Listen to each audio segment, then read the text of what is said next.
आखिर थिएटर्स में movie ticket सस्ती और पॉपकॉर्न्स इतने महंगे क्यों होते हैं? कैसे ये बंदा बिना बिल पे किए महंगे महंगे रेस्टोरेंट्स में खाना खाकर रफू चक्कर हो जाया करता था? और कैसे एलन मस्क का बाप, उसका बाप और जीजा दोनों लगता है?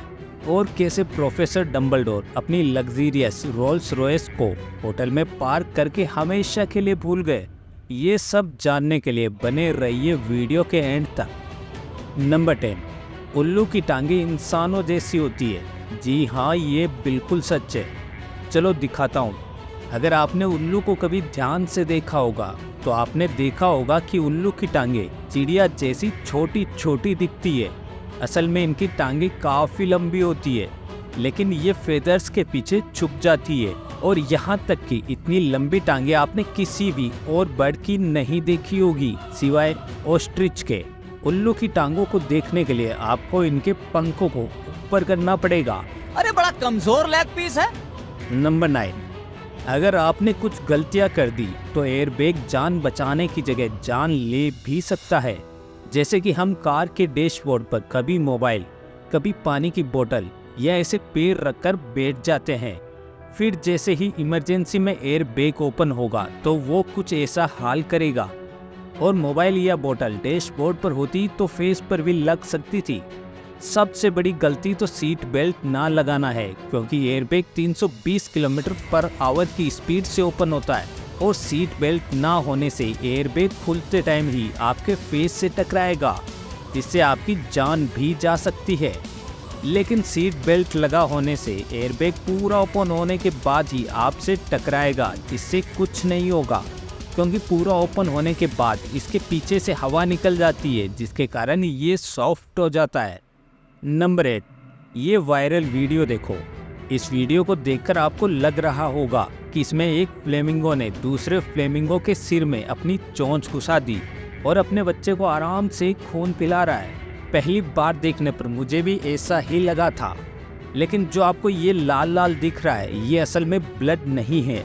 दरअसल पेरेंट्स फ्लेमिंगो के डाइजेस्टिव ट्रैक्ट में ये रेड क्रॉप मिल्क बनता है।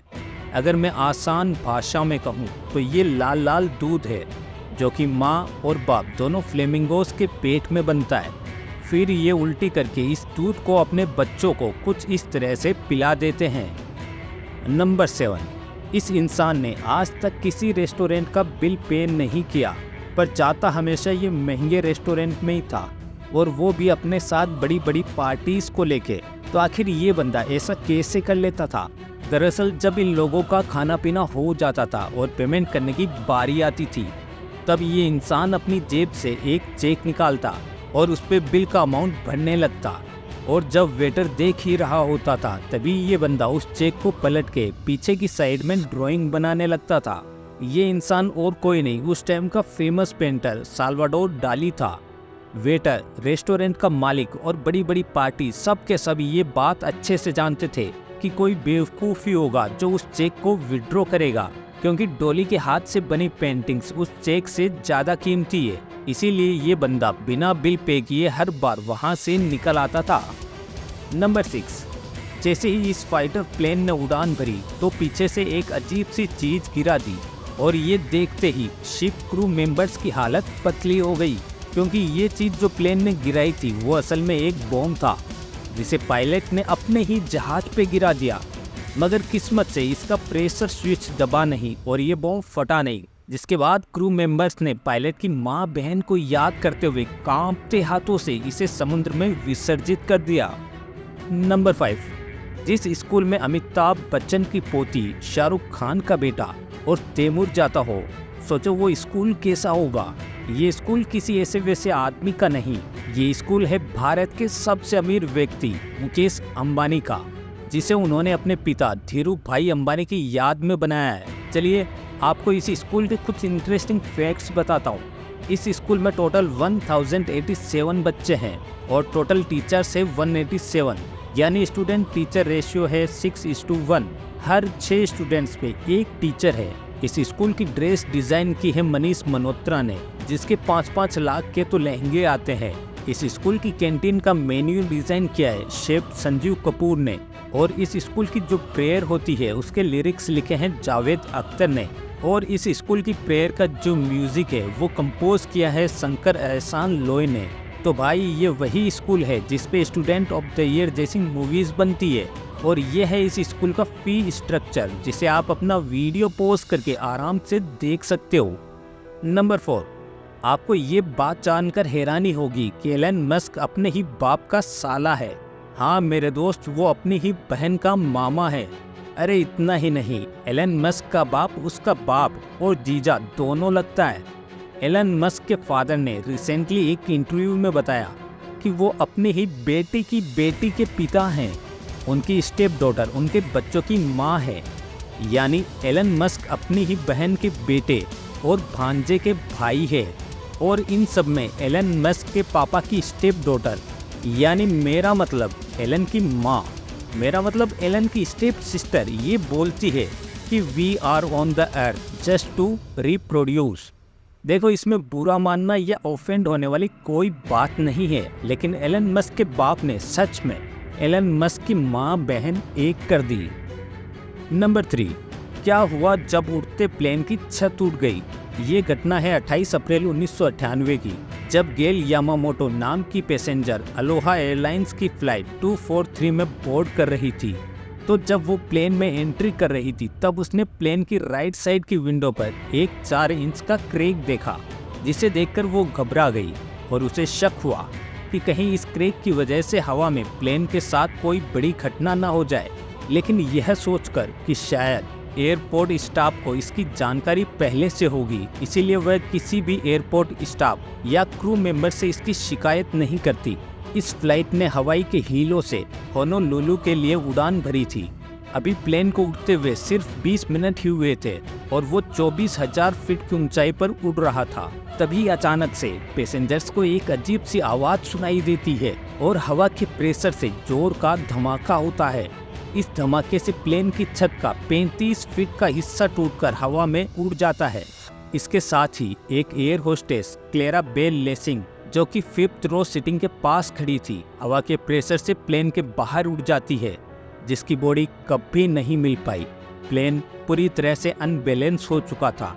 पैसेंजर्स ने सीट बेल्ट लगाई हुई थी, जिसकी वजह से वो प्लेन के नीचे गिरने से बच गए। प्लेन के पैसेंजर्स के लिए ऑक्सीजन का कोई प्रबंध नहीं हो पाया, क्योंकि ऑक्सीजन मास्क भी छत के साथ ही उड़ गए थे। इन सब के बावजूद पायलट ने बड़ी होशियारी दिखाते हुए प्लेन को माहुई के कहलुई एयरपोर्ट पर इमरजेंसी लैंड करवाया। इस हादसे में टोटल 65 पैसेंजर्स इंजर्ड हुए, जिसमें से 8 की इंजरी सीरियस थी और एक एयर होस्टेस की डेथ हो गई थी। इस वीडियो में आप इस प्लेन की असली तस्वीरें देख सकते हो, जो देखने में एक भयानक घटना का एहसास कराती है। नंबर 2, मैं अपना नाम भूल सकता हूँ, लेकिन ये कभी नहीं भूल सकता जो ये आदमी भूल गया। दरअसल ये है रिचर्ड हैरिस, जिन्हें आप बचपन से जानते हो। वही हैरी पॉटर के ज्ञानचंद बाबा प्रोफेसर डम्बलडोर। इन्होंने एक बार एक मूवी में काम किया, जिसके बदले इन्हें पैसों की बजाय एक लग्जरी रोल्स रॉयस कार दी गई।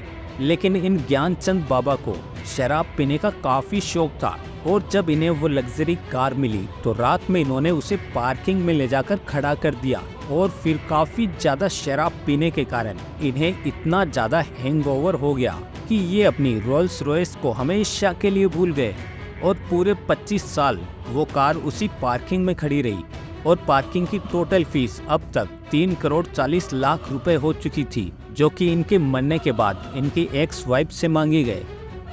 नंबर 1, क्या कभी आपने सोचा है कि जब आप थिएटर्स में मूवी देखने जाते हो तो वहाँ पर पॉपकॉर्न का प्राइस इतना महंगा क्यों होता है? एक सिंपल रीज़न तो ये है कि अगर पॉपकॉर्न का प्राइस बढ़ाने की जगह मूवी की टिकट का प्राइस बढ़ा देंगे तो सिनेमा में कम लोग मूवी देखने आएंगे। लेकिन इससे ज़्यादा इम्पोर्टेंट रीज़न थिएटर्स के बिजनेस मॉडल से रिलेटेड है।